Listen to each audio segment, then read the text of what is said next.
میں نے محسوس کیا وہ کسی بات پر پریشان ہے، اسی لیے 2 منٹ بات کرنے کے بعد اس نے فون رکھ دیا۔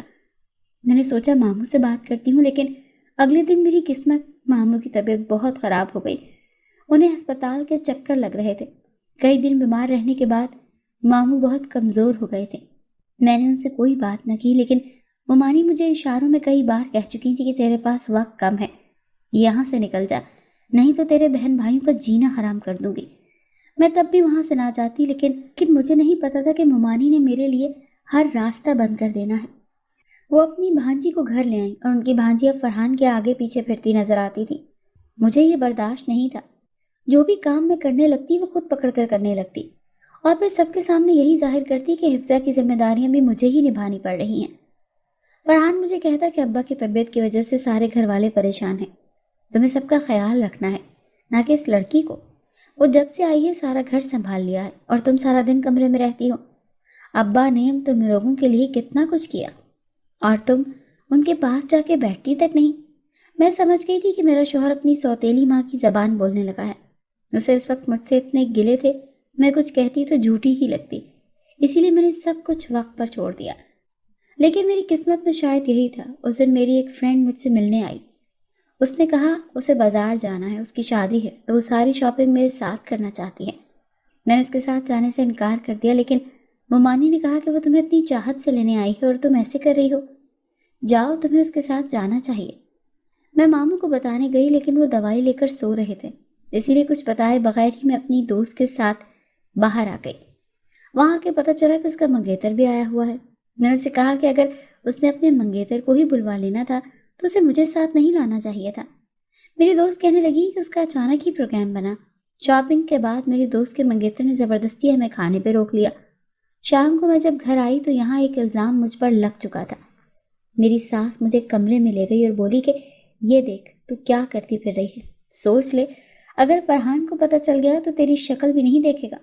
مجھے نہیں پتا تھا میری تصویریں کیسے میری دوست کے منگیتر کے ساتھ لی تھیں۔ میں نے ممانی سے کہا کہ میرے خلاف سازش ہے۔ یقین کریں مجھے کچھ نہیں پتا، لیکن میری ساس نے مجھے وہاں سے جانے کا کہا اور کہا جتنی رقم چاہیے لے جاؤ، لیکن یہاں سے چلی جاؤ، نہیں تو کسی دن میں کچھ ایسا کر دوں گی کہ تیری چھوٹی بہن خود ہی مر جائے گی۔ میں نے اس رات روتے ہوئے سوچا کہ کاش ابا اماں نہ مرتے، ہم لوگوں کے گھر نہ آتے۔ زندگی جو مجھ پر تنگ کر دیا گیا تھا، اور پھر میں نے وہ گھر چھوڑ دیا جس میں مجھے گزرے وہ سارے اچھے دن یاد آئے جو فرحان کے ساتھ گزارے تھے۔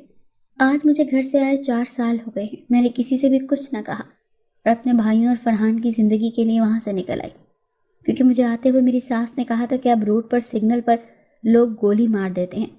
اگر بیوہ نہیں ہونا چاہتی اور چاہتی ہو کہ فرحان زندہ رہے تو نظر مت آنا۔ میں نے اپنی محبت فرحان کے سر کا صدقہ کر دی، وار دیا اپنی خوشیوں کو اپنے بھائیوں اور شوہر پر سے۔ گھر سے نکلنے کے بعد زندگی آسان نہیں تھی۔ میں اپنی ایک دوست کے پاس مری آ گئی۔ وہ ایک چھوٹے سے اسکول کو چلا رہی تھی۔ اسکول میں مجھے رہنے کو جگہ بھی مل گئی اور جاب بھی۔ اتنا بہت تھا۔ اس وقت میں ماں بننے والی تھی۔ میرے پیٹ میں فرحان کی نشانی تھی۔ میں نے بیٹے کو جنم دیا جو بالکل عادتوں میں بھی باپ جیسا تھا۔ 3.5 سال کا ہو گیا تھا، لیکن باتیں ایسے کرتا جیسے بزرگ ہو۔ اکثر کہتا کون کہتا ہے اچھی بچی ہو، بالکل اچھی نہیں ہو، مجھے دیکھو اچھے بچے ایسے ہوتے ہیں۔ میرے جینے کی وجہ تھا میرا بیٹا۔ اولاد کی محبت ایک عام سی عورت کو بھی بہادر کر دیتی ہے۔ میں بھی اپنے بیٹے کے لیے بہت بہادر تھی۔ انہیں دنوں یہاں میں رہتی تھی، وہاں اسی مکان کے سامنے کچھ لوگ رہنے کے لیے آئے۔ انہوں نے وہ مکان کرائے پر لیا تھا۔ مجھے وہ لوگ کچھ مشکوک لگتے تھے۔ میں نے اپنی فرینڈ سے بھی کہا کہ یہ لوگ مجھے مشکوک لگتے ہیں، تو اس نے کہا دفع کرو، ہمیں کیا لینا ان سے۔ اب جب میں صبح گھر سے نکلتی تو ایک لڑکا باہر کھڑا ہوتا اور عجیب نظروں سے گھورتا رہتا۔ واپسی پہ بھی اسے میں نے اکثر ہی اپنے گھر کے باہر کھڑے دیکھا۔ ایک دن تو حد ہو گئی، کہنے لگا ٹیچر جی تھک نہیں جاتی، اور کیا اکیلے رہ رہ کر دل اداس نہیں ہو گیا؟ میرا ہاتھ اٹھ گیا، اسے میری کلائی پکڑ لی۔ میں نے شور مچا دیا جس پر اس کے گھر سے ایک اور آوارہ قسم کا لڑکا نکلا۔ اس نے کہا جانے دو، کیوں تماشا لگاتے ہو؟ اب کیا ایک بچے کی ماں ہی رہ گئی ہے جس پر تم اپنے سر الزام لوگے؟ دن دہاڑے MNA کے بیٹے نے ایک لڑکی کو ہراس کرنے کی کوشش کی۔ ویسے بھی الیکشن سر پر ہیں، اس وقت کوئی پنگا مت لینا، نہیں تو تجھے تیرا باپ چھوڑے گا نہیں۔ اس نے میرا بازو چھوڑ دیا اور بولا یاد رکھنا، اگر میری بات نہ مانی تو تیرا جینا حرام کر دوں گا، ویسے بھی تیرا بیٹا اب میرے ساتھ ہی کھیلتا ہے۔ میں ڈر گئی اور بھاگ کر گھر کے اندر آ گئی، اندر سے دروازہ لگا لیا، جلدی سے اپنے بیٹے کو اپنے سینے سے لگا لیا جو مجھے اس طرح دیکھ کر پریشان ہو گیا تھا۔ میں اسے چومتی جاتی اور روتی جاتی۔ پہلے بہن بھائی اسی ڈر سے چھوڑے تھے کہ حفاظت میں رہیں اور اپنی زندگی برباد کر لی۔ میرے اندر کا ڈر ہی تو تھا جس نے مجھے کہیں کا نہیں چھوڑا تھا۔ کاش میں تب فرحان کو آزما لیتی، کاش میں ڈٹ جاتی اپنے حق کے لیے، سب کچھ سچ بتا سکتی تھی، لیکن مانو کی زندگی بہت پیاری تھی اور میں اتنی پاگل کیسے گھر سے نکل آئی۔ پتہ نہیں بعد میں اس نے میرے شوہر کو، میرے بہن بھائیوں کو، سب کو میرے خلاف کیا کیا کہانیاں سنائی ہوں گی۔ سب تو یہی سمجھتے ہوں گے نا کہ میں کسی کے ساتھ بھاگ گئی ہوں، اور مجھے یقین تھا یہی کچھ میری ممانی نے کہا ہوگا، اور اب مجھ پر پھر سے آزمائش آ گئی تھی۔ سامنے کے گھر میں موجود لڑکے نے میرا جینا حرام کر دیا۔ میرے بیٹے کو جیسے ہی باہر نکلتے دیکھتا ساتھ کھیلنے لگتا۔ وہ بچہ تھا، میں روکتی تو کہتا وہ انکل تو بہت اچھے ہیں۔ پھر اس نے میرے بیٹے کو مہنگے مہنگے تحفے دینے شروع کر دیے۔ وہ لڑکا کسی سیاست دان کا بیٹا تھا، اور پھر وہ رات بھی آئی جب اس نے مجھے اغوا کروا لیا۔ مجھے بے ہوش کر کے پتہ نہیں کس جگہ پہنچایا گیا۔ جب آنکھ کھلی تو دیکھا یہ کوئی تہہ خانہ تھا۔ کچھ دیر وہی لڑکا وہاں آ گیا اور بولا کہ سیدھی طرح تو مانے گی نہیں، اسی لیے یہ سب کرنا پڑا، اگر تو مان جاتی تو اتنی تکلیف نہ ہوتی۔ میں نے کہا میں ایک شادی شدہ عورت ہوں، ایک بچہ ہے میرا۔ تو کہنے لگا وہی تو لگتی نہیں ہے۔ اور پھر میرا دل آ گیا تجھ پر۔ اس رات میرے دماغ نے کام کیا۔ میں سمجھ گئی تھی وہ شخص جس قماش کا ہے وہ مجھے کبھی بھی عیاں سے نکلنے نہیں دیتا۔ میں نے کہا مجھے منظور ہے، لیکن اس کے لیے تمہیں مجھ سے شادی کرنی پڑے گی۔ میں اپنے شوہر کو چھوڑ چکی ہوں لیکن طلاق نہیں لی۔ تم مجھے وقت دو، میں اس سے طلاق لے کر تم سے شادی کر لوں گی۔ پتہ نہیں کیا وجہ تھی، لیکن عجیب بات تھی کہ وہ لڑکا مان گیا۔ کہنے لگا لیکن یہ آج ہی ہوگا۔ اس نے ایک عورت کو بلوایا اور اسے کہا کہ اسے دلہن کی طرح تیار کرو، ہم لوگ میڈیا پر دیں گے اس لڑکی سے میں نے شادی کر لی ہے، تب اس کا شوہر سمجھ جائے گا اور میرا باپ بھی کہ میں اس لڑکی کے معاملے میں سیریس تھا۔ ویسے اگر جانے دیا تو یہ لڑکی ہو سکتا ہے کہ مکر جائے اور اپنے شوہر کو نہ چھوڑے، اسی لیے ایک ناٹک دنیا کو دکھانے کے لیے تو بنتا ہی ہے۔ اس عورت نے مجھے تیار کر دیا۔ کچھ دیر میں پریس کانفرنس تھی، لیکن میں نے اس عورت کو دھکا دیا اور بہت مشکل سے بھاگنے میں کامیاب ہو گئی۔ میں دلہن والے بھاری جوڑے میں بمشکل بھاگ رہی تھی۔ مجھے اس دن احساس ہوا کہ شوہر کیسا محافظ ہوتا ہے۔ جب میری فرحان سے شادی ہوئی تھی وہ دن میری زندگی کا سب سے خوبصورت دن تھا، لیکن صرف دنیا کی نظر میں، اصل میں تو میری ممانی نے میرا گھر برباد کر دیا تھا، جبکہ میں اس بھیانک سچ سے بھاگتی اس گھر تک آ پہنچی تھی جس کے اندر میرے خیال سے میری ساری خوشیاں موجود تھیں، جنہیں ایک عورت نے مجھ سے چھین لیا تھا۔ اس دن میں نے سارے ڈر اتار پھینکے، سوچ لیا کہ یا تو فرحان اپنا لے گا یا پھر اس کی نفرت سے خود کو مار ڈالوں گی، لیکن اب مجھے اس کی ضرورت تھی۔ میں تھک چکی تھی، میں اپنی ساری کشتیاں جلا کر یہاں تک آئی تھی۔ دروازے پر جو دستک دی میری روح تک لرز گئی کہ کیسے سامنا کروں گی فرحان کا، اور پھر دروازے پر اسی شخص کو پایا جو میرا شوہر تھا۔ اس نے حیرانی اور بے یقینی سے مجھے دیکھا، تب ہی اندر سے میری بہن آ گئی جو مجھے دیکھتے ہی مجھ سے لپٹ گئی۔ میرے بھائی حیرت سے مجھے دلہن بنی دیکھ رہے تھے۔ جب ماموں آ گئے میں بھاگ کر ان کے پیروں میں گر گئی، انہیں سب کچھ بتا دیا۔ میرا قصور صرف یہ تھا کہ اپنوں کی زندگی کے لیے میں ڈر گئی تھی۔ ماموں نے مجھے سینے سے لگا لیا اور دیر تک روتے رہے۔ اپنے بھائی کے فون سے اپنی فرینڈ سے کہا کہ میرے بیٹے کو لے کر جلدی سے یہاں نکلو اور یہاں پہنچو۔ فرحان نے کہا خود کو مجھ سے دور کر کے زندگی تنگ کر دی مجھ پر، کیوں میرے بیٹے کو مجھ سے دور رکھا، اسے باپ کی شفقت سے دور رکھا۔ وہ اپنے بیٹے کو دیکھ رہا تھا، پیار کر رہا تھا۔ میرے شوہر نے کہا کاش محبت میں قربان ہونے کے بجائے بھروسہ رکھتی مجھ پر، میں سب سنبھال لیتا۔ وہ سوتیلی ماں تھی، تم تو دشمنی نہ کرتی، تمہارے ساتھ برا کیا تو نتیجہ پا لیا انہوں نے۔ ان کی بیٹی ایک کار ایکسیڈنٹ میں اپنی ٹانگوں سے معذور ہو گئی، بیٹا نشہ کرنے لگا، ٹوٹ گئی ہے وہ، اور خاک ہو گیا غرور بھی، اور ہوس کا بت بھی پاش پاش ہو گیا ہے۔ میرا بیٹا اتنے رشتوں کو دیکھ کر حیران تھا، جسے دیکھتا مجھے پوچھتا ماما یہ کون ہے؟ میں خوش تھی، میرے رشتے پھر سے مل گئے تھے۔ مجھے ممانی نے معافی مانگی اپنے رویے کی، لیکن فرحان نے کہا کہ وہ اب اس گھر میں نہیں رہ سکتا۔ سب نے روکا لیکن وہ چاہتا تھا کہ ہم الگ رہیں، اپنی الگ دنیا بسائیں۔ پھر اس کی پوسٹنگ بھی لاہور میں تھی، اسی لیے ہم لوگ کچھ دن بعد لاہور آ گئے۔ میں سوچتی ہوں کچھ لوگوں کے ساتھ ہونے سے زندگی کا سفر چاہے جتنا بھی مشکل ہو آسان لگتا ہے۔ کسی کا ساتھ ہونا ہی ہمارے لیے بہت ہوتا ہے، ہمیں زندگی کے معنی دے دیتا ہے، جینے کی وجہ ہوتا ہے۔ میرے شوہر نے MNA کے بیٹے کو کیفر کردار تک پہنچا کر ثابت کر دیا تھا کہ میرا شوہر میرا محافظ ہے۔ میری محبت نے مجھے کمزور بنا دیا تھا۔ ہم جن سے محبت کرتے ہیں ان کے لیے بزدل ہو جاتے ہیں، لیکن کاش میں اس وقت سب سنبھال لیتی تو میرا بیٹا اور میں 4 سال تک اپنوں سے یوں دور نہ رہتے۔ میں شروع سے ہی بہت چلبلی اور شرارتی تھی۔ شرارتوں سے میں نے نہ صرف اپنے گھر والوں بلکہ محلے والوں کی ناک میں بھی دم کر رکھا تھا۔ ہر کوئی مجھ سے تنگ تھا۔ مجھے ایڈونچر شروع سے ہی پسند تھے، یہی وجہ تھی کہ میں الٹے سیدھے کام کرتی۔ میرے کام کی وجہ سے کسی کو کوئی بھی نقصان نہیں پہنچتا تھا، لیکن یہ الگ بات تھی کہ سب لوگوں کو میری فکر ہوتی تھی کہ کہیں میں کسی بڑی مصیبت میں نہ پھنس جاؤں۔ مجھے بچپن سے ہی لڑکا بننے کا بہت شوق تھا، لیکن چونکہ میں لڑکی پیدا ہوئی تھی، اپنا یہ شوق اپنے کزن کے کپڑے پہن کر پورا کر لیا کرتی تھی۔ میں نے کبھی بھی اپنے بال نہیں بڑھائے تھے۔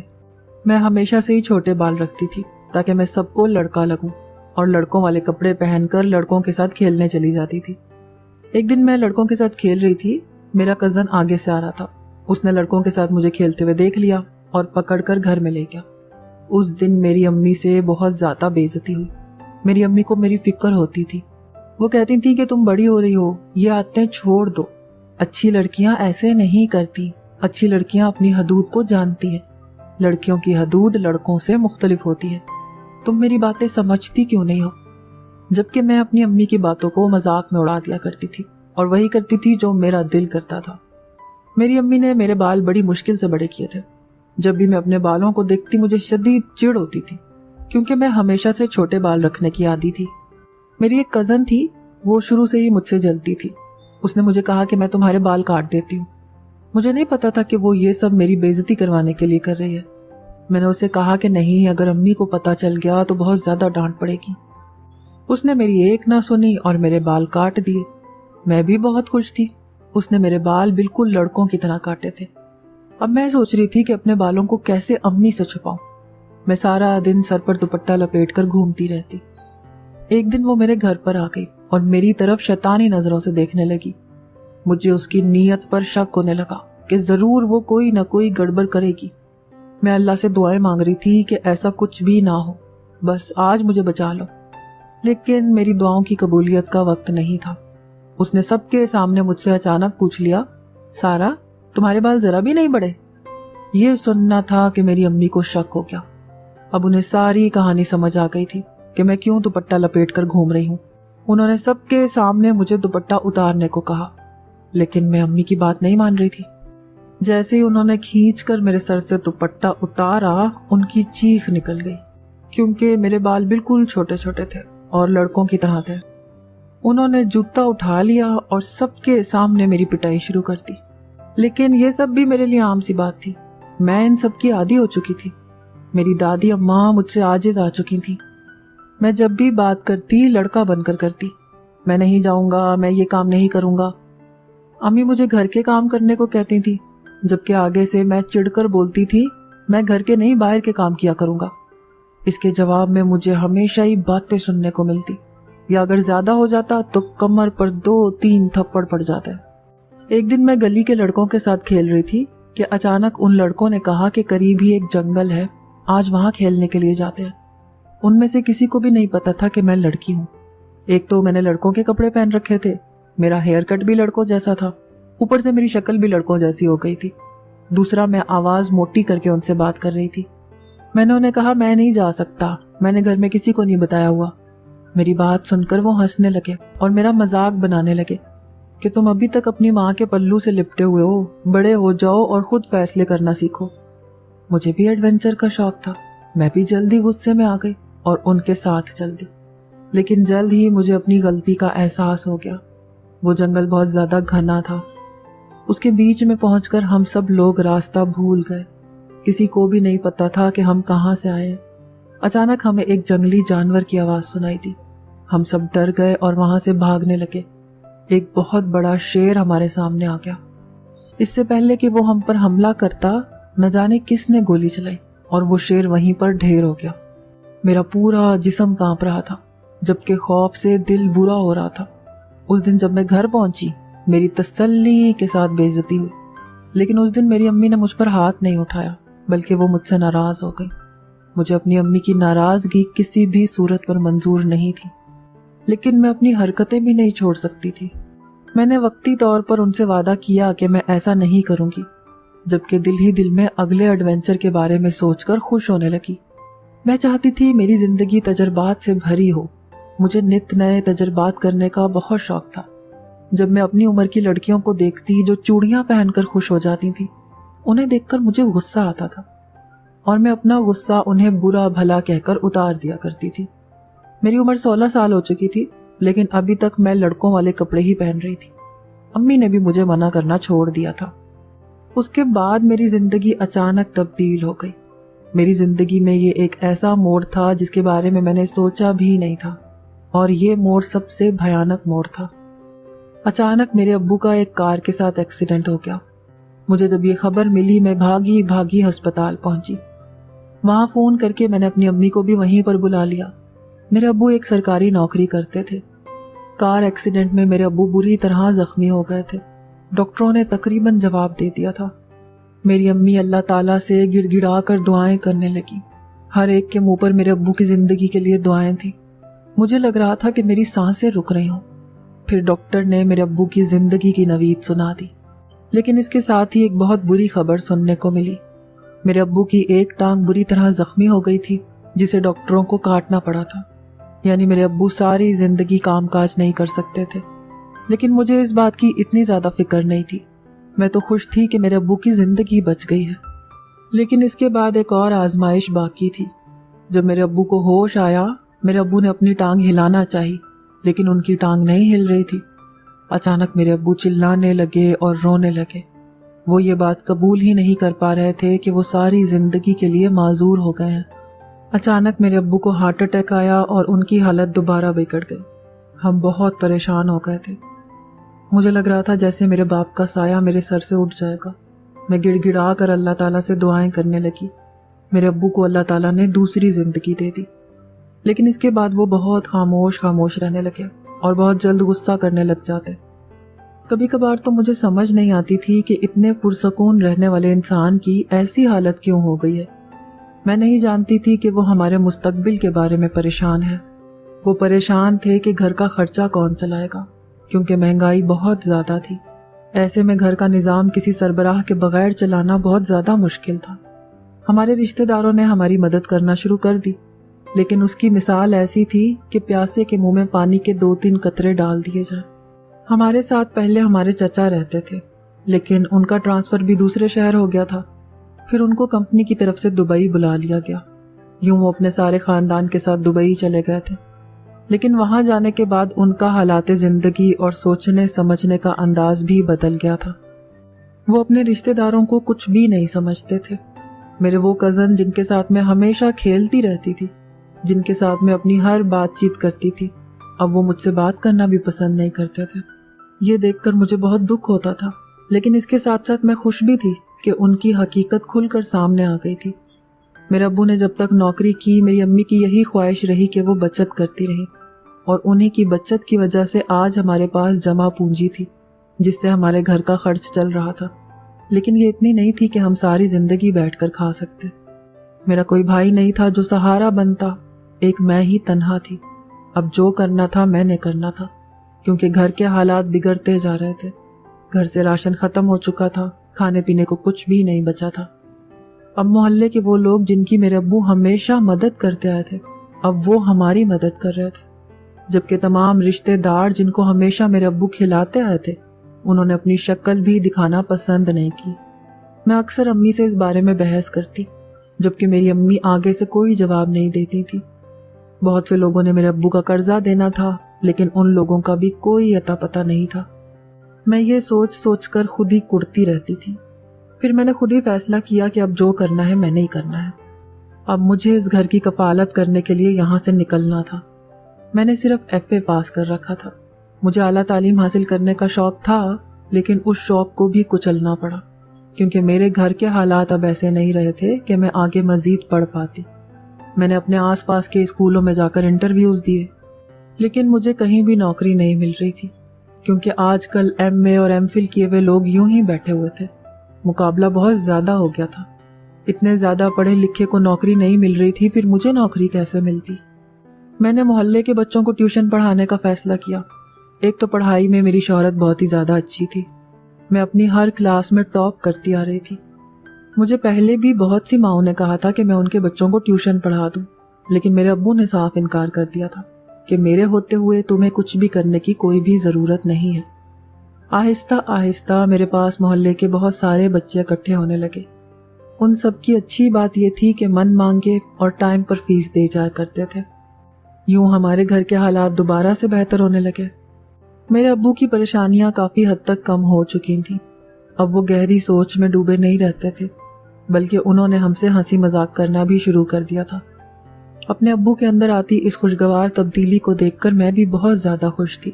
ہمارا خاندان پہلے جیسا ہو گیا تھا۔ اب میرا مقصد یہی تھا کہ میں کسی طرح ایک آرٹیفیشل ٹانگ ابو کو لگواؤں۔ میری ایک دوست کے بابا ڈاکٹر تھے۔ جب میں نے ان سے بات کی تو انہوں نے کہا کہ اس کے لیے تو بہت سارے پیسے چاہیے۔ اب میرا مقصد بہت سارے پیسے اکٹھے کرنا تھا تاکہ میں اپنا یہ خواب پورا کر سکوں اور میرے ابو دوبارہ چلنے پھرنے کے قابل ہو جائے۔ لیکن ایسے ہی اگر میں ٹیوشن پڑھاتی رہی تو کبھی بھی اتنے پیسے اکٹھے نہیں ہو پائیں گے۔ اس کے لیے مجھے کوئی اور کام کرنا تھا، اور وہ کام کیا تھا اس کے بارے میں مجھے بالکل بھی اندازہ نہیں تھا۔ ایک دن میں ایک بچے کو سبق پڑھا رہی تھی جب میں نے اس کی کتاب میں ایک اشتہار دیکھا۔ میں وہ اشتہار پڑھنے لگی۔ جیسے جیسے میں وہ پڑھتی گئی میرے جوش میں اضافہ ہوتا گیا، لیکن اینڈ پر لکھی ایک تحریر کو دیکھ کر میرا سارا جوش جھاگ کی طرح بیٹھ گیا، کیونکہ یہ نوکری صرف لڑکوں کو مل رہی تھی، جبکہ اس کی تنخواہ میری سوچ سے بھی زیادہ اچھی تھی۔ ایک ہسپتال میں صرف وارڈ میں ڈیوٹی کرنی تھی۔ پھر میرے دل میں خیال آیا کیوں نہ میں لڑکا بن کر وہاں پر چلی جاؤں، کیونکہ لڑکا بننا میرے لیے کوئی مشکل بات نہیں تھی۔ سب سے پہلی چیز تو میرے بال کٹے ہوئے تھے اور میرے چہرے کی شیپ بھی لڑکوں جیسی تھی، اور دوسری چیز لڑکوں والے کپڑے تھے جو کہ میں نے وارڈ بوائے کا یونیفارم ہی پہننا تھا، اور تیسری چیز آواز کا مسئلہ تھا جو کہ میرے لیے کوئی بڑی بات نہیں تھی۔ میں جب بھی دل کرتا اپنی آواز موٹی کر لیتی اور یوں ہی محسوس ہوتا کہ کوئی لڑکا بات کر رہا ہے۔ لیکن اب سب سے بڑا مسئلہ یہ آ رہا تھا کہ میں اپنی امی کو اس بارے میں کیسے بتاؤں۔ اگر میں اپنی امی کو بتاتی کہ میں لڑکا بن کر وہاں جا رہی ہوں تو میری امی مجھے کبھی بھی وہاں پر جانے نہیں دیتی۔ اس بات کا تو مجھے اچھی طرح اندازہ تھا۔ اب مجھے امی کو مطمئن کرنے کے لیے کوئی بہانہ بنانا تھا۔ ڈیوٹی کا وقت بھی بہت کم تھا، صبح 8 سے لے کر شام 3 بجے تک۔ 3 بجے کے بعد میں آرام سے 4 بجے گھر آتی اور اس کے بعد ٹیوشن پڑھا سکتی تھی۔ اس سے تو میں چند ہی مہینوں میں اتنے پیسے اکٹھے کر لوں گی، میں نے دل ہی دل میں سوچا۔ میں بہت زیادہ خوش تھی۔ اگلے دن جب میں نے اپنی امی سے بات کی تو انہوں نے صاف انکار کر دیا کہ اب باہر کے حالات ٹھیک نہیں ہیں، تمہارے لیے بہتر یہی ہے کہ گھر بیٹھ کر بچوں کو ٹیوشن پڑھاؤ۔ امی کی بات سن کر میں مایوس ہو گئی۔ میں نے اپنی امی سے کہا، امی کیا آپ نہیں چاہتی کہ ابو اپنی ٹانگوں پر کھڑے ہو سکے؟ میری بات سن کر امی حیرت سے مجھے دیکھنے لگی اور کہنے لگی کہ ایسا ممکن نہیں ہے۔ میں نے امی کو بتایا کہ ایسا ممکن ہو سکتا ہے، لیکن اس کے لیے پیسوں کی ضرورت ہے۔ میں نے اپنی امی کو ساری بات بتا دی۔ میری باتیں سن کر امی چند لمحے گہری سوچ میں ڈوب گئی۔ میں نے امی کو یقین دلایا کہ جیسے ہی آپریشن کے پیسے اکٹھے ہو جائیں گے تب میں نوکری چھوڑ دوں گی۔ میری امی میری بات سن کر رضامند ہو گئی۔ میں نے امی کو بتایا کہ آپ ابو کو یہی کہنا کہ میں کسی اسکول میں جاب کر رہی ہوں۔ اگلے دن میں لڑکا بن کر اس ہسپتال میں گئی اور انٹرویو دے کر آ گئی۔ میں ان کے چہروں سے اندازہ لگا سکتی تھی کہ وہ کافی مطمئن نظر آ رہے تھے۔ کچھ دن تک میں ان کی کال کا انتظار کرتی رہی۔ جب کال نہ آئی میں مایوس ہو گئی، لیکن پھر اچانک 1 ہفتے بعد مجھے ان کی طرف سے کال موصول ہو گئی، اور جو خبر ملی وہ سن کر مجھے ایسے لگا جیسے مجھے زندگی کی نوید مل گئی ہو۔ انہوں نے مجھے نوکری پر رکھ لیا تھا۔ اب مجھے اگلے ہفتے سے اپنی نوکری پر جانا شروع کرنا تھا۔ میں بہت زیادہ خوش تھی۔ وہ ہسپتال میری سوچ سے بھی زیادہ بڑا تھا۔ میرا پہلا دن وہاں پر بہت اچھا گزرا، لیکن چونکہ میں کسی کے بارے میں کچھ بھی نہیں جانتی تھی، اس وجہ سے میری کسی سے بھی کوئی خاص بات نہیں ہوئی۔ مجھے انہوں نے کام کے بارے میں سمجھا دیا تھا جسے میں اچھی طرح سمجھ گئی تھی۔ میرے لڑکا بننے کی خواہش بھی پوری ہو رہی تھی۔ میں دل ہی دل میں ہنستی جب وہ مجھے سرمد کہہ کر بلاتے،